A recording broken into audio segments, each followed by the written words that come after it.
Welcome back to what is about to be map 2 of Game 2 on Playday 3. Unfortunately, the roll had to end somewhere. So far, OGA have looked, I think it's fair to say, pretty dominant on Cafe. Yeah, they've been looking pretty good so far. We're going to go straight into the game. It is going to be Consulate here. This is BDE's map pick. And OGA had a bit of a rocky start, but they managed to bring it through eventually. We'll have a look at how that's going to go down and what we're looking at here on Consulate. Don't forget, this is BDE's map pick. OGA had their map pick of Cafe, which they won 7-3. If they win this map, then they're golden to move through into the quarterfinals. And the thing is, obviously they'll be up against EG if they went through. And if you put those two teams against each other, this OGA looks like they would do very, very well against them. Potentially, but we'll have a look as That's the classic. Thatcher and Thermite ban on Consulate. Now, we've seen both of these bans on Consulate. We've never seen them together, though, so I'm very interested in how that changes up the dynamic of OGA's attacks. But we'll see the second ban from OGA is going to be the Mirror, which I'm going to guess means that BDE will either ban out the Valkyrie or the Echo. Wow. Although honestly, I feel like the Maestro was a big issue for BDE during their attacks. To be fair, a lot of stuff was kind of a bit of an issue with BDE, and it was down to a lot of the skill and panache that OGA were bringing. At this point, you generally want to keep playing to your strategies. Obviously, this is the map that you wanted. They're going to take the Maestro out, and they did think about it, but you know, it wasn't just the Maestro that was causing them issues. No, but I think it's a good ban anyway. I think on Consulate especially, there's a lot of really awkward Maestro spots that are very, very hard to take out, and generally, Echo is the bigger... he's much easier to deal with, but he has a little bit more effective utility. It's kind of like a high risk, high reward kind of thing. I wonder if Forrest is going to stick pick a Nook here, because he just teased it a little bit there. A little bit of a tease. I mean, it's a map that can play well into it. Valkyrie are going to pretty much see consistently. Famine on the Frost is a particular decision, but I guess we'll see how that comes together. The Maverick is obviously going to be the potential of just kind of holding... angles. There is the Frost to the Echo, and there is the Glaz to the Nook. I have a bit of a theory about what just happened there from OGA, is that Forrest wanted to play Nook, and then they're like, no, just sixth pick it, and then Abonai managed to sixth pick first, and he managed to play the Nook instead. Is that the working theory? That's my theory, yeah. You know, the thing is, it wouldn't surprise me too much. The posts about them coming into this on Twitter were generally saying, we're going to just have fun with it. They know that they've got big games coming up, and they were like, "Yep, OGA, let's have a good time with it." I'm paraphrasing there into my own words, but that's the general gist. JJ has already team killed Yito, and Yito is sad about it. It's a sacrifice. Oh, a blood sacrifice. Yeah. Well, it's Abonai's kill. I'm going to write that down in the opening. Abonai opening frag there. There we go. So. Banned skin. Okay. That's a noble decision. But it is also a blood sacrifice. It is a classic strategy in Siege. Yeah. So who knows how many mind games and tiers of mind games are actually being thrown together here. Either way, Abonai with a great opening frag there against a man during the prep phase, and we'll see how the attack comes together. They've obviously got the Lion on the board, they've got the Ashe and the Nook as well. There's the possibility of pace, and a very nightmarish pace at that, and there's already bodies on the windows. Oh. Famine gets the swing against it, somehow doesn't injure the teammate there, which looks like he shot through his neck to get the frag, but apparently, again, the blood sacrifice came in handy. Well, there you go. It's going to be evened it out, and there's already the Lion off the board as well. That's a big pick, and it looks like the overlay is the wrong way around. It's actually BDE on the defense, not OGA. If someone could change that, please. Well, we'll leave that to them to work out as Famine finds another, gets himself a double kill, takes out Abonai, and Fozo at least drops Dax, and brings a little bit of balance back in their favor. In the meantime, they're still trying to find their way along this top floor and just get some intel about who's playing where behind the big desk and who's playing where behind the sideways desk, and just a lot of desk-based information is really what's coming in, and unfortunately not enough as he gets dropped on the upside-down rappel, and JJ finds Fozo. Yes, now with 2v3 as well. OGA not looking too good here to move in, but they've got the big fraggers up on the board. but no hard breach and not really too much utility left remaining. It's from Grix's singular flashbang to try and, stun grenade to try and make his way through. Forrest does have some breach charges up as well, so he's going to be pushing through onto that projected door to see what he can do about that. Does take that Visa Stairs angle to see what's going on here. Still Echo Drones up on the board as well for BDE, and they should be able to hold all of this down. Well, Forest is trying to find their way up, and it's generally the two big fraggers left on the table in terms of operators. Obviously, they went with a bit of a strategy, and it didn't come to fruition, and from the moment the Lion dropped and the pace was kind of lost, it's just been a matter of trying to find the way in. JJ finds another, but the Valkyrie cam gives all of Twitch away. They're going to swing into a firefight that they just can't win. And BDE, for the second time, find themselves one foot it's the up. blood sacrifice. Yeah, came through. I think also Obey, like, they lost their Lion instantly, who they tried to play, like, very aggressively up into that connector window. So that's kind of, like, most of their strategy already gone. And then the Nook play just wasn't successful after that. I don't think Nook is the play on a top floor attack, because the only way I see you getting up there really is yellow, and it's not hard to hear someone coming up yellow, really. Well, the thing about it, and the pick on the Maverick there, it gave me the impression that they expected a cafe as a first play. Because when you look at the fact that Thermite and Thatcher are off the table, you kind of go, oh, well, that's, you know, that's such a lock-off. And that's why they brought the Maverick to... Because otherwise you look at Maverick on the top floor and you think, well, where's that really useful, really? There's not too many places that you can get that's comfortable and useful on a general strategy. Especially, obviously, when you still have a Hibana on the board, if you want to get against the kind of quad wall. I know this one. I know what Obey are going to do here, because they do this all the time. They're going to put the Maverick outside of the garage wall, and I've mentioned this before, and I love that they do this, but they're going to Maverick open a line on the very top of the garage wall, and then someone's going to rappel down from like the edge of the garage balcony, and they're going to have that angle going down, and then he's going to open up a Maverick line on the bottom as well, and they're going to make the whole wall soft. Well, that's potentially what they wanted to do last time. Because otherwise, what do you really do with the Maverick on the top floor? You know, so it's not really much, unfortunately. Mozzie is getting himself some control on the middle of the floor there, and they're setting themselves up to, well, have some barbed wire on the back, and they generally can predict at this point that they're going to be fighting the front lines against the front lines. The garage wall, as you said, which is a classic Obey move to get it open. They are very good at it, even with the Thermite Thatcher board, Thermite Thatcher ban on the board, so I guess we'll see if they can find their way through comfortably, or if the Kaid and co can keep just a semblance of control. I mean, it's not going to matter, because like with the Maverick being able to open up this entire wall, it really is just not going to matter. And yeah, there you go. Fozo's just going to do exactly that. He's going to make this entire wall soft, and it just is not going to matter if whatever K8 does. There's no counter to Maverick here. Well, he's burning his way through slow and steady, and Forrest is just going to try and offer some support. Make sure nobody tries something sneaky in the meantime. You can see the walls falling one at a time as he steadily makes his way across with his workman tool, and there you go. The electric is dancing in the air. It's going to make it a confusing jump through there, kind of like a force field, but let's hope that the players can actually make their way through and they don't suffer the same kind of Star Wars-esque fate. It's always so worrying trying to go through an electrified air wall like that, but it doesn't do any damage to you, and you're completely fine to go through there. Abadai is going to make his way into yellow as well, and this is looking like all Obey right now. This is looking so good for them.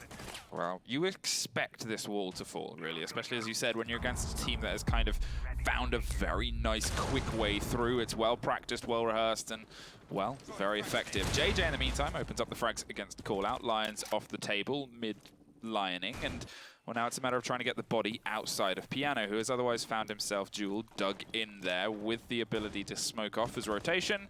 Does not matter. Abunai finds another body for his already pretty impressive tally, and, well, Grixer does the same. Brings it back to their balance as Obey find themselves in a little bit of a better position now. Yeah, they're definitely looking much, much better to try and get this control, and as I said, I feel like just instantly, as soon as they got that wall open, it was looking like all them. But Dax is going to take Fozo off the board, but instantly just get traded out by Abadai, who finds his way actually all the way into sight. Grixer is going to try and do his best from the other side, but he's going to have to try and recover the diffuser if Obey want to do anything here. But Abadai goes to the rotate. He's on 1 HP in a dream. He can't find the kill. He gets taken down by JJ. And now it's a 2v2, but both Forrest and Grix are very low. Forrest does trade it into JJ. It's all down to Yito to try and bring this in a 1v2. Grixer will start to plant. Default cam on bottom spiral is up, but the barricade is down on security holes. Not looking too good. Grixer plants the diffuser successfully, and this is looking beautiful for Obey right now. Such a small amount of health, but they have their positions, they have the ability to set up the crossfire, and they have to defuse it exactly where they want it. Yido's potentially going to try something aggressive on the run out here. Obviously, there's no Nomad on the board to keep any kind of control, and they're just concerned about the top floor. But now with half the diffuser time gone, and they're still rotating their way back all the way around, and you know, time is becoming more of the essence. The upside down rappel finds the initial bullets against the body, and they're going to try and long arm this diffuser and hope it doesn't get collapsed upon in time. But the feat sees reveal all, and Obey bring themselves to level pegging. Yeah, I mean, like, that's classic Obey right there. And if BD did their homework, which it kind of seemed like in the map bans they did, they should have known that that was going to happen, and that is how they were going to hold that. So, yeah, but it just didn't feel like BD did have an idea about how quickly that was going to happen, because they didn't quite react. And, you know, if you do know that's going to happen, you don't use a Cade there. You don't put a Cade on that wall. You're trying to nitro it, really. So, things looking successful so far for Obey, but we all tied up at 1-1. And we'll see BD are going to again go downstairs. I like the Montaigne here if it does stay. Yeah, I mean, we'll obviously get, in a weird way, if it does stick, it's the slowest we'll have seen Obey play all day. Yeah, I mean, Montaigne is actually considered like a really bad operator on Consulate normally, but I think this is one of the few opportunities where it actually might be really good, because if they can get yellow control, and the Montaigne can go in and they can push like heavy onto White Van, then he can hold that angle, and they can just plant behind him. And I think that was the big issue that Obey had, is they had control of White Van, but they didn't have control enough where they were happy to plant, because they had that kitchen rotate to constantly worry about, and Abadai was constantly fighting the guy into security office as well. Yep. So I think the one thing is actually a good call here, and it will be a good call from Callout. Wondering if we're going to see BDE put a little bit more control across the top floor. Obviously, they had the smoke up there before, and JJ was able to find a fair few bodies in the hands of the Jaeger, but from that point on, when Obey generally just found their way in either way, it didn't really do a huge amount. Jewel is setting up the hard reinforcements inside the bathroom and giving themselves the possibility of being able to have some cover there, as they just allow, again, a little bit more space to play around. They'll probably have the drop down soft again to allow the rotate back downstairs and just give themselves, again, a bit of breathing room. But you've got to be able to eat a little bit more time and a little bit more information away from a team with the skill and caliber of Obey, especially, as you said, on a point that they are exceptional at pushing. Call out, wasting no time crawling in. Abunai finds the opening frag against Famine. At this point, Call out has dug in and pretended to be a vending machine, and is unfortunately out of order, no service. You're going to have to turn your way back towards the yellow stairs, and at this point, they're just going to hold that control down. They've set themselves up with this pincer in their push. Now it's just a matter of seeing if BDE can respond.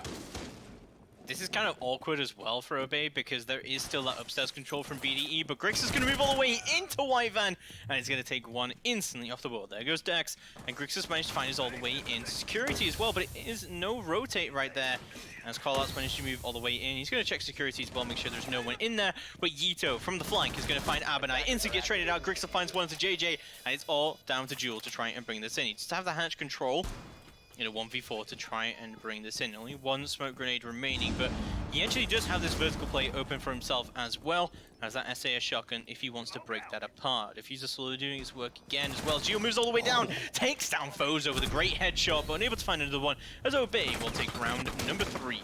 The things are just looking beautiful for them on that downstairs attack.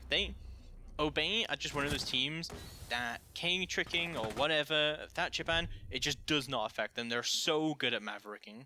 Yeah, it's the thing about it is obviously this is, you know, when you look at these kind of bans and you look at this kind of map, you look at some of these points and you go, well, it's going to be a very hard point. And that's because you're generally looking at the default way that teams kind of go into all of this. It's like the early days of when people would kind of take out operators like Mira when Bannon came in, and some teams thrived in it because they were used to not playing without her, and some teams struggled. And this is where we're seeing Obey shine, is that they're so good with that Maverick that this kind of ban and this kind of play space just doesn't phase them. It doesn't affect them. It doesn't slow them.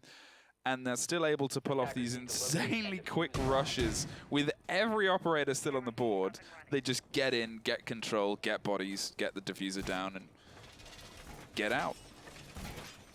Yeah, pretty much, and that is it's calculated now from OGA. I think we're kind of seeing a relaxing of that heavy rush strategy, and we're seeing a much more heavy kind of just plant-centric strategy. So OGA now moving into, again, this console attack, which did not end too well for them last time, but I'm glad to see a big change in their lineup in which they brought, I'm assuming maybe 4 smokes, but it could only do 3 sets of smokes, but yeah, like, this is screaming to me a console take. Yeah, and this is a very smoky take. That they've got the gridlocks to control the space as well and amongst it, and this is, yeah, pure smoke grenades across the board. Capitao doubling down on that. They've got the glass for the smokes and the angle control as well, and actually going to bring the frags on the... So they're going to use a Bunai to look through the smokes and then find the frags in and amongst it. But here's the pace, and there's the opening against Famine, smashing the windows. They find the frag anyway, and they've set themselves up on the point windows to listen to that cacophony of cracking of smoke grenades. Yeah, and they're going to have the glass to be able to hold all of that down. Jewel does manage to find Fozo, but there's just so many smokes up on the board that OGA just take aggressive control instantly. Diffuser, however, is down. And Jewel still playing very, very close, but the nade finds him! But it's not going to be the nade that kills him. Forest moves in with a double kill as Ito and Jewel both off the table. No Bane take round number 4. Insanely aggressive from them. I actually love how Forest plays this as well, where they smoke out the entirety of the site, but they also smoke out the connector so he can rappel in with the cover from the windows. He gets that aggressive control, he gets 1 kill, and he flanks all the way around to stop them from shutting down his allies. So really, really well played there from OGA to take that aggressive early control. And we're already moving into round number 5. It feels like we were in round number 1 like a few minutes ago. I think that's the thing about watching OGA play as well, is it's really satisfying.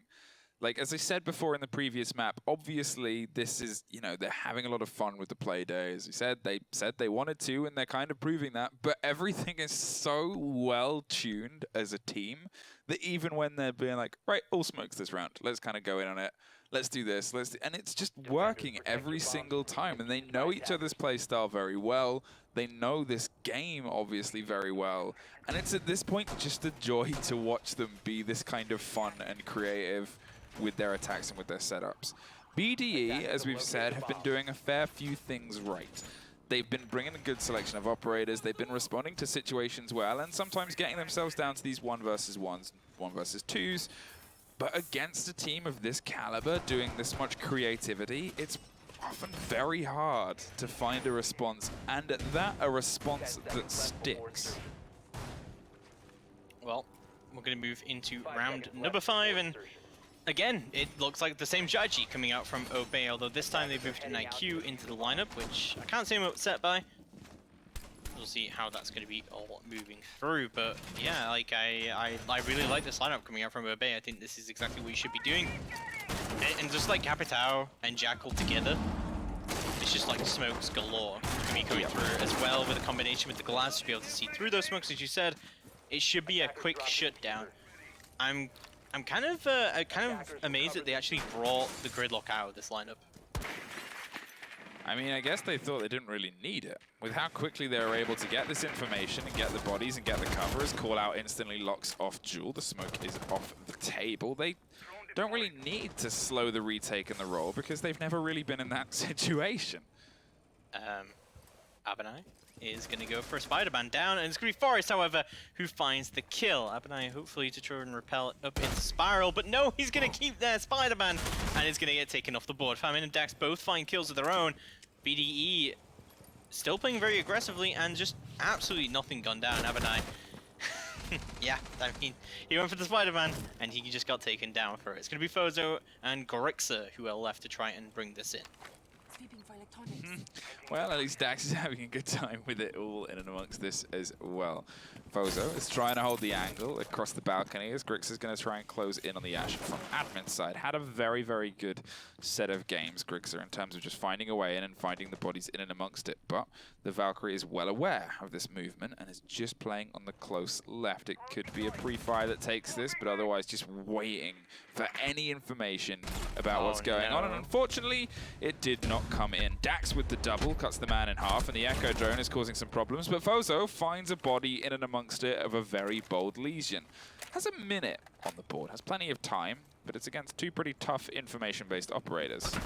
Oh, but he's going to take one off the board. There goes Dax, and the Obey attack is not looking good anymore, as I was saying it. Famine does take down Fozo. BDE take the round, and yet another console defense from them. Held very aggressively, and honestly, it looked like right from the get-go that BDE were going to lose because they lost their smoke instantly. It almost looked like when they got the first kill and pre-fired, he was trying to find the door because he started sprinting at the wall, and I think he was just a couple of steps in the wrong place where he thought he was. But if he'd got the rotation there, that would potentially been amazing, but unfortunately, spatial awareness was a little bit lacking there. Cafe, they're going to opt for as the last one, and it's a bold one. I don't think this Blackbeard's going to stay in the lineup from call-out. I could be wrong about that. I'm really hoping I'm wrong about this. I do not see call-out play a lot of Blackbeard here, and I've seen Obey pick a Blackbeard and then stick pick it from before, so I'm not sure what to make of this, but it looks like he stuck it. Okay, so we're going to move into round number 6. It's going to be the final attack here from Obey, and yeah, it's going to be a cafeteria and garage defense, as you were saying. This has been a very dominant set of attacks from Obey here on this garage. Yeah, it's the thing about it is that, as I said, they're having a lot of fun with it. They're able to change up their strategy every single round and try, you know, it's like, it's not try plan A, try plan B. It's, let's try plan E, Omega 3, run this, but we'll do this swap round. I'm really amazed that BD have not gone to lobby for their last defense.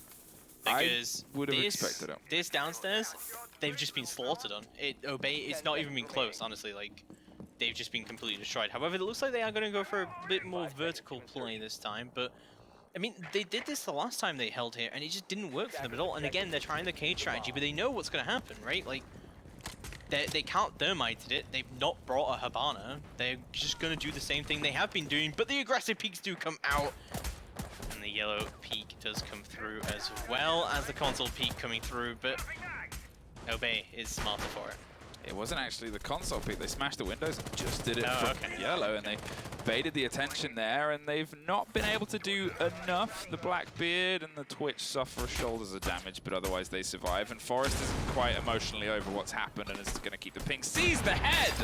But they can't quite find it. The Jiggle Peaks survive and drop a shield, but Blackbeard, well, he's got the skin on, and he's not quite out of this war yet, as well, the songs continue to pump in his ears from Nam, but here is the pressure now coming from the bottom of yellow stairs. Creeping in, as we've seen Grixer do many, many times, dropping all the barbed wire to allow the pace and pressure that he's otherwise been exceptional at putting in so far, and then there is the wall open yet again. The electrified, fortified shield here, but it's not going to do anything to you if you do walk through it. And they're looking like ready to try and get all the way in here. Drones are going to come out. There should be aggressive control early on, but actually Forrest is going to go for a nade here over the top of the white van. That should be a kill, but no! He missed with it, and they're going to find his drone as well.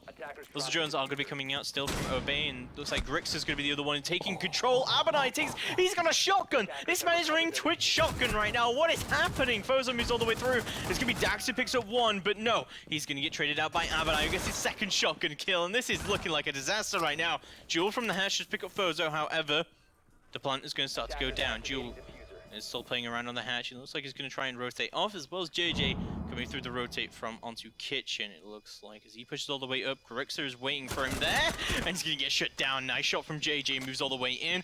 They got to know where they're coming from. It looks like Abonai is still playing close with his shotgun as well. Onto Black Car. They're not going to see him. He steps up and takes him down. It's a shotgun Twitch, and he shuts down 4 people with it. A French shotgun 4K. I don't think I've ever seen that. So there was a time a very, very long time ago where Elevate played in Pro League finals when England, for some reason, no one knows anymore. No, it's just a legend at A this story point. of legend. He brought the Doc Shotgun, and I think he got a 3 or a 4K with it. Suzaku did a great meme video about it. I remember that. I mean, we've just seen a 4K with a front shotgun that was successful. Yes. And I mean, the only 2 times I've seen it in like competitive play, it's worked. So I'm not against it. Well, let's see how they defend Cafe as they set themselves up now on a 4-2 split. The same split they obviously had on the previous previous map to bring it to an overall 7-3, and they are looking, well, just as powerful. Going into their defenses, obviously, as well. Bringing the Frost, and they're setting up 2 of the 3. There's a lot of shields under that drop down. This is interesting. I'm really like, what are they building? We're gonna turn away. This is the phalanx strategy. Is this what they're constructing? I've seen it before. I've seen it before. When I played competitive and we went against a team that we were expecting to pretty heavily beat and we were just trolling, we also did the phalanx strategy. It's very effective. Very 4 effective. shields. 4 shields. You put them down around each other, and you just all just peek around this area. It's a marvel to see. And they're putting the Alibis on top of it. They've as well. literally made Guess Who, but made it violent. Well, we'll see how that does work out. BDE start their attacks here on Consulate.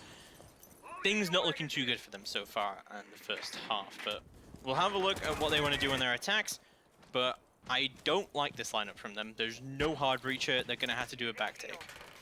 Well, they're setting up the frost mats in the particular plant places as Abunai with the big old Ella shotgun is ready to try and hold the close quarters. Fozzo is going to put bullets towards the far side, seeing that the alibis are already finding victims. In the meantime, BD, as he said, they're going for a pretty slow close. Dax does at least get the opening frag. Takes care of Fozzo and puts some balance towards their side, but they've still got to find their way into the point. Have they switched around their shields so they're facing the backside instead now? Because if so, that's very smart. I like that from Obey. But there we go. Breach charges are going to go ahead, and they're going to have a lot of vertical play to play with here. BDE as Dax going to be pushing down. There's a Valkyrie camera is going to spot it out, and we'll have a look at what BDE want to continue to do here. I don't think that Obey have any nitros, because I'm pretty sure the Valkyrie also brought a shield here. But it was 5 shields. Yeah, who took call out off the board, but Grixer and Forest both finds kills of their own, and they shut down the yellow push entirely. And they should be able to retake here as well. Oh! That is unlucky timing from Jewel there as he gets taken down by Grixer. Abadai finds one, tries to push all the way up, but Forest gets taken down. Grixer trades it out, and Obey take round number 7. They're looking absolutely phenomenal here on Consulate. They don't even need nitros. I am having such a fun time watching Obey just play. At this point, I'm watching this. I'm like, what are they going to do next? Like, despite this, call out is 1-5 right now. I mean, are you calling out call out? I am calling him out. Oh, well, that's a shame. Yeo's 1-7, but against this, if I'm honest, like, what do you do? To be fair, this is something that I was kind of waiting on, if I'm honest. When I saw that they were playing a lot of these kind of strategies, I'm thinking, well, when is the Lord and Savior going to actually make his appearance in the form of Tachanka? And I'm honest, I'm surprised it's taken this long. Nope, it's not going to be brought. It's going to be picked onto a Capcan instead. The other Spetsnaz operator for the defense is going to be brought along. It's going to be console office and meeting room defense. Oh, yeah, but he's tricked me. He was called out. No. It was because he was called out by Dax. Dax said you won't. Dax said you won't, and at that point, how do you? Of course, you've got to do it. Yeah, you've got to do it now. You've got to do it. Yeah.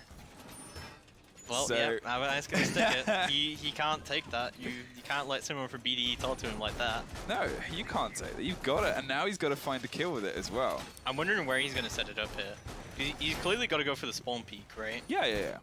But where do you even spawn peak with this? Maybe on, like, the Visa window? Or, like, benches window, maybe? I mean... Or just set it up straight on the long desk? Is he going to do long desk? Yeah, well, they've got...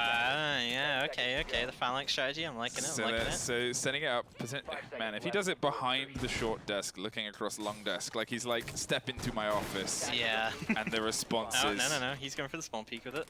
This is a very late setup if he wants to go for a spawn peek with it, but no one's going to be spawning over on that south side of the map. Unfortunately for ABNI, he's not going to be able to find a kill out of that just yet, but elsewhere, again, BD bringing the same kind of weird lineup as well. Like, they have smokes in this lineup that is going to be able to do that kind of like console side push if they wanted to do it, but with the Blackbeard, I don't know, I kind of feel this being mostly an admin take, honestly. Well, that's the weird thing about it, because for me it's almost two different eras of taking Consular in one lineup. You have the Nomads in the Gridlock to do the central side of control, but back in the day it used to be almost consistent to get a Blackbeard, and he was in a good situation, and put him up on one of the windows to control rotations. So it's kind of a mix of the two eras, really. Forest finds the opening against Yido, and JJ finds Fozo, so brings it back. Grixis and Abunai are trying to actually get into the vans. And no, he's getting his Valkyrie camera back. My God. And he's allowed to do this. Yeah, I mean, BD is like, they're all in admin right at this point, so they're not going to be able to do too much about that, but that is insane that Grixis actually just went into their spawn to recover his Valkyrie camera. I like how Tachanka went with him as well. Just to be like, well, I don't want you to do this alone. Let me just back up. I don't want you... If we're doing a saving private Valkyrie camera mission, we've got to do this as a team. I'm not letting you do this alone. Well, Cole's going to be wide peeking up onto long distance to see what he can do here. Goes to those pre-fires as well. We've got Forest holding it down with a Titan Killer as Grixis takes Famine off the board, but an instant trade comes out in both ways here as Forest tries to go for the wide peek but does not capitalize on it. JJ takes him down, and now it's a 2v2, but you could say Obey are in a very good position right now in terms of everything. Even got that tanker turret set up, as you said, behind that small desk. Yep, he's kind of wanting and waiting for them to step into his office, and his office is a very long shooting gallery, and they are popping bullets. Well, he's popping them right back. No baits and no joy as of yet, but they're going to push in close against this Gridlock, who is trying to track her way around the door. Caught in the middle almost of a rotation there and a reload, but doesn't quite find it on either of them. With 40 seconds and slivers of health across two of the operators, well, it's going to come down to a little bit of a slogging match. Tachanka comes in close and is effective. Needs to be. In the meantime, a big rotate has come round towards the opposite side, but with the diffuser, well, now down and the track's now clear and Abunai now dancing, it seems like it's going towards a 6-2. Does seem like it, but JJ does manage to take the Valkyrie camera finally off the board and goes for a console repel instead. And Tessang lets it go on the clock. It's like Abunai may be ready for go for a run out here, but looks like it's going to be a hot breach from JJ, but he gets run out on, and it's going to be Obey who take round number 8 and put themselves into match and series point. 6-2. He dared to bring in the operator. He dared to do everything that he needed to do. Well, I guess we'll see how this kind of comes together on the end. Obey, there's nothing really to say at this point. Everything you've done has been, on the one hand, exceptionally entertaining, and on the other hand, I don't want this game to end. I want you to throw so I can watch a third match. I don't, but, yeah, but you do. At the same time, maybe do. In the meantime, BDE, yes, obviously you came through the open qualifiers. You're up against, even if we were to looking at it, you're up against a very good team that is on very good form right now, and it's always hard to kind of look past that. We have a couple of interesting things happening here. The Vigil 6 pick onto the Warden, and then we also have a Nook being brought by BDE. I feel like the idea of saying... Oh my God. I feel like the idea of saying we've got interesting things happening here so they is so far beyond the pale. They literally brought the Warden just to bring the shield. It's so far beyond the pale. This is... I actually saw something very similar like this happen in Japanese Pro League. Yeah. On Coastline. They've rebuilt a wall to... You know, they've kind of made an obstacle course on this front door. I actually kind of like it. I kind of like this shield strategy, honestly. It does make it very easy for someone to just go in and plant behind one of the shields, however. It's a real strat. Yeah, a real strat. Yeah. And, They practiced this one in the dry runs. This one has been in... yeah. They've dry run this loads of times. It's always been a big part of their playstyle. And there is the first body to go against them. Great take from Yido to drop Grixer. Good night. But Forrest here with it. Somehow, still getting kills in this Ella shotgun, is going to be able to trade it back. JJ does go down. I'm amazed at the amount of close angles that Forrest has been able to find, and he's just been able to take people off the board pretty much instantly. Carl going to go for the wide peek outside of the front door. Yito gets Delito as we move into a 4v3. Obey looking very, very good right now to close out this matchup. Well, there's still a couple of bodies on the board, and Warden's going for a little bit of a stroll. Fozo is playing aggressively against the windows, I say, as he gets even more aggressive, runs out and finds one. Now they've got to find their way back in. They were doubled up on the run out, but it's just Jewel who is on the top floor. 2 minutes on the board for Obey operators to get through, and then even if you do that, another, well, fair few rounds after that. So I guess we'll see how this kind of comes together, but if I'm honest, the prognosis isn't great. Yeah, he's going to get spotted out. Jewel does find one onto Call Out, however, so even in this situation, Call Out cannot find more kills. As Jewel is going to be peeking out onto Long Desk and seeing exactly what can happen here. But Forrest is going to go for that rotate all the way through Projector, and Jewel doesn't know exactly where he is just yet. Doesn't have Diffuser either, but does have all of his utility up right now to try and do what he can. But from below, he's going to get hit out and going to get taken out. As Obey Alliance will take round number 9, and Abadai will take the round for them and the series 2-0. Take a photo, because that is the only time you'll ever see Warden get a game-winning kill. 7-2. Obey move forward, and they're going to battle against EG on another play day in an upcoming bracket. But that's a little bit further down the line. We got some other games to get through first. That'll be on the next NA Playday. But we have one more game on our roster and on our board for the rest of the night. And this is the first of our quarterfinals as well. Yeah, well, we're going to cut to a quick ad break, and we'll be back with that one.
predict the outcome, win the game. Get live coverage and schedules for your favorite tournaments. Analyze, predict, and vote to gain points. Compete with other esports fans and climb the leaderboards. Strafe, everything esports. Download now on iOS and Android.